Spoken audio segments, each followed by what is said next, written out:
10 movies, one list. The time has come. Sorry, my wife and I watched Return of the King last night, so... Fly, you fools! What is up, Flick fans? Welcome back to my channel. We have reached the end of 2021, and I watched almost 270 original movies this year, so I have a lot to choose from. And today, I'm giving you guys my top 10. Yesterday was honorable mentions, so movies like Zack Snyder's Justice League, Shang-Chi, Licorice Pizza, they are on that list. I love those films, but these 10 are the movies that hit me the most. They are what I consider to be my favorite. Not necessarily the technical best movies, right? I factor that in, but this goes by enjoyment. What did they mean to me? And that's why this list is so personal. But I need you all down below. What are your 10 favorite movies? Every list will be different. That's the beauty of movies and TV shows. I don't claim to have the best list. I just claim to have my list. What does that mean? Probably nothing. You all made some predictions in yesterday's video. I'll be showing that along with a very special topic of conversation at the end, right before my number one choice. I also wanted to talk about 2 giveaway items that went unclaimed early on in the year. I reached out to the winners during my Dune review, got a hold of one, so I sent that off.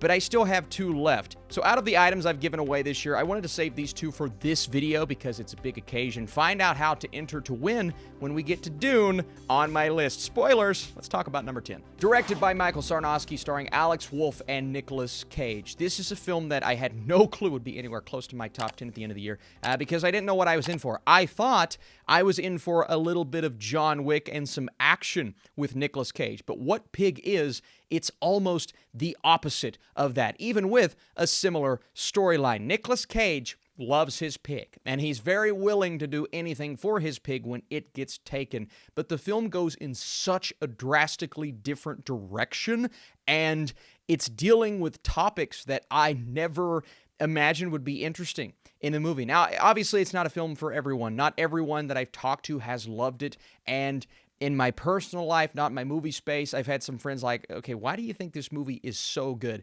For me, it all comes down to the script and the fact that it transcends every expectation you have because Nicolas Cage is giving one of the more reserved and subtle performances of his career. And everyone in this city knows Chef Robin, knows what he has done in his past. But we as an audience, we're slowly learning how important he is to pretty much everyone that he encounters and the dialogue that comes from that and some things that we get within this story, especially when it comes to Alex Wolff, his character's father. That was fascinating for me. So it's not a film that's going to keep you riveted by the action, but it is one that did just enough different to remain one of my top 10 movies of the year. Also, my wife loves this movie, so that's kind of cool. Nicolas Cage. Next up, a sequel to one of the biggest horror/thriller, I would consider it more of a thriller, movies of the decade. But this time, it's A Quiet Place Part 2. Be quieter. No, stay quiet.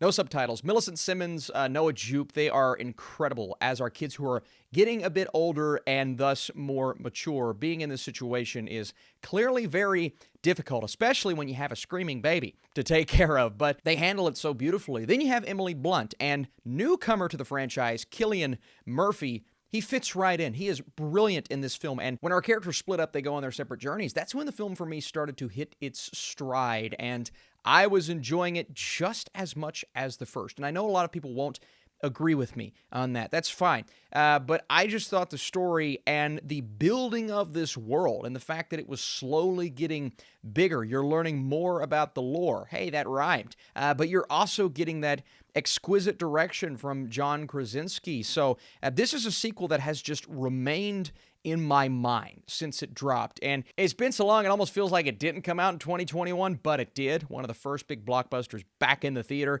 I loved A Quiet Place Part 2 and loved it enough to keep it in my top 10. And then we have another movie that's along the same lines as Pig, in my opinion. One that's not going to work for everyone. Clearly, you look at the cinema score and the fact that some people responded super negatively to this, and that's okay. I think that's an important thing when we're looking at art and movies and how reactions can vary like that. But The Green Knight, The Green Knight is one of those films. David Lowery and his direction is a big part of why this movie works so well. The journey is impactful, and I think the performances, especially Dev Patel, Alicia Vikander is good, Joel Edgerton is good, and Sean Harris, Ralph Ineson obviously as the Green Knight, but Sean Harris was one of those performances this year I look back on and I'm like, why didn't he get more attention? Regardless, the journey, it's an epic, timely quest that captures this scale that you never imagined walking into this film.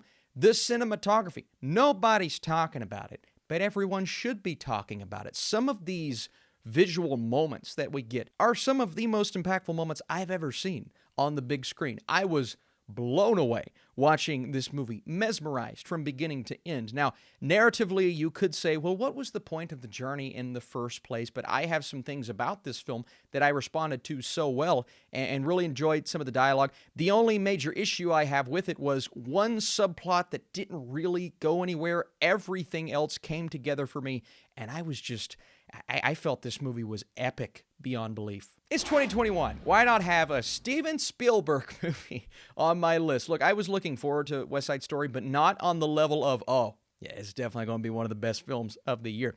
And that's a big reason why it's in my top 10. Not only did I enjoy it, not only is the music still sticking in my head, a couple of musical numbers that are brilliant, not necessarily my favorite musical numbers of the year, but all of them are solid and quality. That's really cool.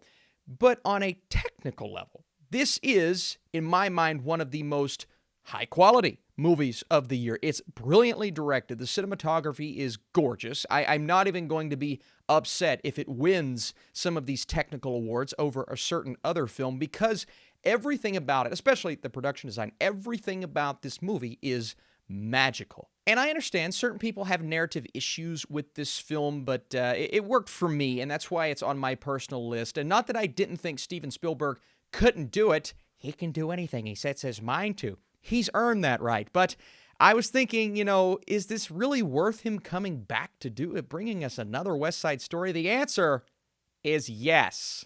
I never should have doubted you, Steven. We're on a first-name basis. Surprise, surprise, surprise. Here's the one that nobody thought was going to be on this list, but one that I am happy to report played so much better for me the second time around. Not that I didn't like it the first time. I loved it the first time. But CODA is that film for me. And I had a list of movies that I wanted to go back and revisit because I'm like, that could go higher. That could go higher. CODA was at the top of that list because it stuck with me months after watching. It never left me. And part of my score going up like it did is because it resonated, is because I was emotionally impacted. I'm not going to sit back and say it's the best filmmaking I've seen all year. Some of these other choices, they're more visually stunning, but that's not what the movie was trying to be. Solid cinematography, but it was trying to be an emotionally impactful story about this girl who has been raised in a fully deaf family, but she has this passion for singing, and it's up to her teacher, played wonderfully by Eugenio Derbez, who brings it out of her in a way that it makes you want to cry. It gets you so emotional while watching. The performances as a whole, Emilia Jones, Marlee Matlin, Troy Kotsur, so good in this film. And watching it again with my wife confirmed to me all of the things that I was hoping to get out of it the second time around. CODA is wonderful, and it's just a story that is uplifting, crowd-pleasing, but at the same time, it's not just a lazy crowd-pleasing movie. It's a movie with heart and soul, and that's why I think it deserves to be in my top 10. Ridley Scott directed 2 movies this year. Everybody was looking forward to House of Gucci, and I was looking forward to House of Gucci, but I was more so looking forward to The Last Duel. I didn't expect The Last Duel to outshine House of Gucci like it did, but it did. And I'm so happy to report that this movie is just great. It's so well made, divided into 3 very different acts. The structure of this film is one that is partially why this one isn't resonating with people as much, because you're telling the same story 3 different times, and one aspect of that story, what happens to our main character, played by Jodie Comer, who is incredible in this film, it's hard to watch. That was the only thing about the movie that I didn't want to see over again. and that I struggled getting through, but you are supposed to struggle getting through that. That's the entire point of the film, and especially seeing this through her perspective and her lens, not necessarily the event itself, but everything surrounding the event is what is important here. And the performances, oh my God. Adam Driver, Matt Damon, Jodie Comer, who steals the show, Ben Affleck, who gives an awesome performance, but nobody's going to be talking about it because it kind of bombed at the box office. And that's so unfortunate. But I watch the film, I think about the filmmaking. The time period is always one of those time periods that works for me. It captures that epicness that Gladiator goes for. Much more of a personal story, obviously, but the way it all culminates at the end in The Last Duel, because it's the name of the movie, I loved it. I loved it so much, and I haven't stopped thinking about it. What a year for Marvel. What a year for DC. I know there's always conflict with fans of those two companies, but there shouldn't be, man. They allow each other to grow, and they're building off of each other every single year to create this big, grand comic book blockbuster movie industry that is working and making more money than pretty much any. And I understand Suicide Squad didn't do the best at the box office, but it did really well on HBO Max. You look at Warner Brothers as a whole in their entire release strategy, there isn't really a Warner Brothers movie that did all that great this year. But The Suicide Squad is easily one of the most fun times I've had in the theater all year. HBO Max does not do this movie justice. This is a big screen experience that you laugh along with a crowd. You're so impressed by the visual style of James Gunn and them allowing Gunn to do whatever he wanted to do with this movie, but and I know not everyone was because certain audience members didn't love it, but I love the fact that they just didn't hold back. They went for it with the R rating and the blood and the violence and the gore. And y'all know I like to keep it family friendly on this channel, but that doesn't mean I don't like watching a crazy R-rated movie every now and then. And The Suicide Squad was that movie because it was all of these anti-heroes and the occasional villain or two coming together, trying to be this team. Enjoyed it just as much on HBO Max, but it was that communal theatrical experience that I loved watching this film, and it was unhinged in the best way possible. You want to compare this, the same thing with Justice League, right? Comparing the new one to the old one blows it out of the water. My wife still likes the first Suicide Squad, but she loves this one more, as should everyone. Who am I to judge? Come on, you knew it was coming. It's Dune, my most anticipated movie of the year, and not often is that film reaching the top of the list. Now, obviously, it didn't get to the top, but it came really close because this film delivered, I think, everything I wanted it to deliver. It did not surpass my expectations. That's my only thing about this movie, but they were so lofty and ridiculously high. I don't know what would have surpassed them. Denis Villeneuve, I got exactly what I wanted because he explored this world in a way that was never confusing. It was never something that I struggled with. It was all coming together beautifully. And obviously, I've read the first half of the book. It covered as much ground as I thought it would. By the way, I mentioned earlier I was doing a little giveaway when we got to Dune because I still have 2 items left from earlier in the year. So if you guys want to support this video by dropping your thumbs up and you're subscribed, and if you want to follow me on TikTok, that's where I'll be selecting the giveaway winners. I'm trying to grow over there, trying to expand my reach, but I appreciate you guys just for supporting this video and this channel. But in terms of Dune, you know, I really did. I got everything I wanted to get. I understand some people think the story is slower and it doesn't have that fast-paced fantasy sci-fi impact that something like a Star Wars does, but it's impactful in a different way. And visually, I could use the word stunning, and I will, because it's stunning. Okay, number 2, what's it gonna be? Is it Spider-Man No Way Home? Yes. Yes, it is. I absolutely loved this movie, and I loved it the first time. But I also loved it the second time. And then I loved it the third time. You see where I'm going with this? This is one of the most rewatchable films of the year. And I know you're going to look at me and you're saying, oh, no. Oh.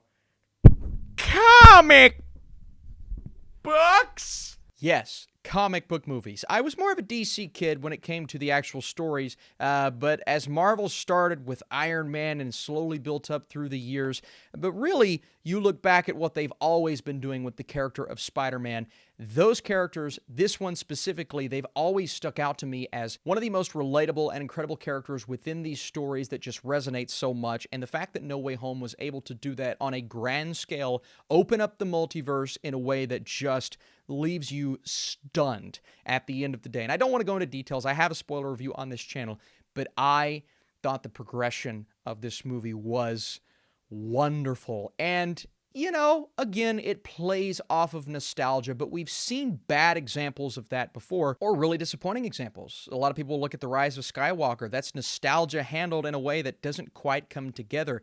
This film, on the other hand, it's doing something very similar, but the execution is drastically different, and you're giving all of these pieces of nostalgia reasons for being there. Is there a bit of confusion that comes from the multiverse? Yes, right now, but they can still explain their way out of that at the end of the day, and I love this movie. I love this experience. I love the theatrical experience, everyone coming together, screaming, yelling.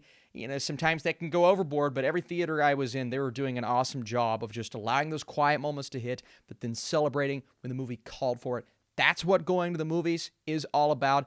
But again, it's also a really well-made film. Is it the most visually stunning Spider-Man we've ever gotten? No, but there are some shots in here. I look at Peter in front of the billboard when J. Jonah Jameson is talking.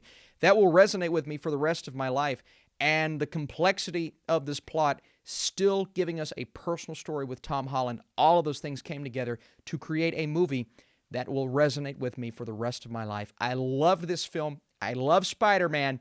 Tom Holland, good job. Before I talk about number one, I want to make sure I at least mention this comedy special, Bo Burnham Inside. I talked about it in my Netflix video, so I won't hit on it too long, but there's debate, and there would inevitably be debate whether this is a movie or, Austin, it's just a comedy special. Come on. So here's my chance to at least talk about it and what this did, not only portraying what a lot of people went through during the pandemic, but just the comedy that comes from this special and the filmmaking that goes into it. That's why part of me wanted to at least kind of consider it a movie. Regardless, it's one of the best things I watched in 2021, bar none. Absolutely, Bo Burnham. He's a comedic genius, and all of the songs are still stuck in my head, especially Welcome to the Internet. But if you guys haven't seen this, it's on Netflix. Please go check it out. Just wanted to talk about it. All right, guys, we did it. Number one, the best movie of the year, bar none. Absolutely 100%. Karen. If you haven't seen Karen, this is one of those films that transcends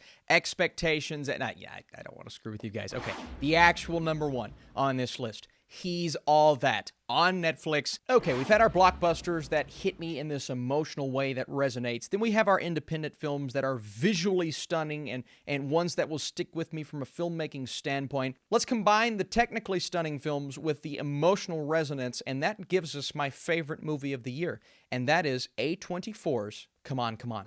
And I'm not just putting this at number one because it's A24, and they're one of my favorite studios right now. This is number one because this is such a personal and wonderful and uplifting journey that moved me in a way that no other film has moved me all year. It's a relationship between an uncle and his nephew. He's having to watch this kid, played by Woody Norman, and by the way, our main character is played by Joaquin Phoenix, giving a reserved performance, which is drastically different from something like Joker.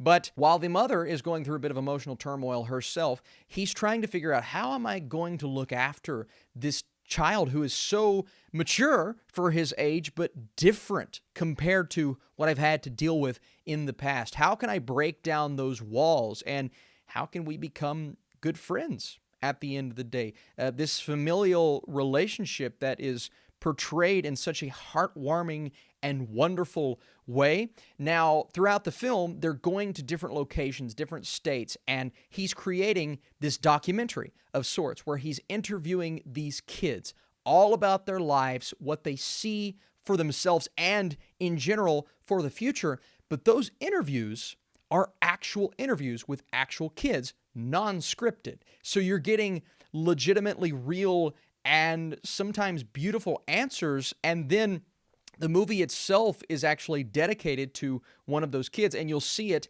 at the end of the film. And that creates for another level of emotion that I'm like, oh my God, like this movie had me in tears at points. And it's the only, well, I guess Spider-Man, but a different kind of tears. It's the only time during this year where I've sat back and said, it's moving me in the way that I want to be moved during a movie. A lot of M's. This is easily Mike Mills' best film yet. Joaquin Phoenix is, like I said, phenomenal. Woody Norman steals the entire show.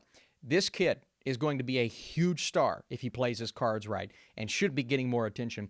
Even Gabby Hoffman as his mother, she's great in this movie. And there are some moments with those two that will just move you as much as these other moments. And the entire film, the fact that it went with black and white and just the shading within the black and white and how that is one of the best looking black and white films I've seen all year. I understand it's not going to be a movie for everyone because the pacing can sometimes, I guess, not work. But for the most part, I was blown away by this film. And while it is barely my favorite movie of the year, I believe quality-wise, it's the best movie of the year. If you ask me, Austin, what do you think the most well-made film of 2021 was? I would say Come On, Come On. And there's not really anything that competes with it in that light. So that is my list. Oh my goodness, that feels so good to get it off my chest. It's therapeutic. But we're not done here, okay? The video ends, but the conversation doesn't. The comment section is open if you're still here. First of all, thanks for being here. Drop your thumbs up, all of those things. But, you know, I just want to thank you for supporting me in 2021, and I want to thank you for all of the comments that you guys have been leaving throughout the year, not only in these big list videos, but all of the support that you give them, man. It means the world to me.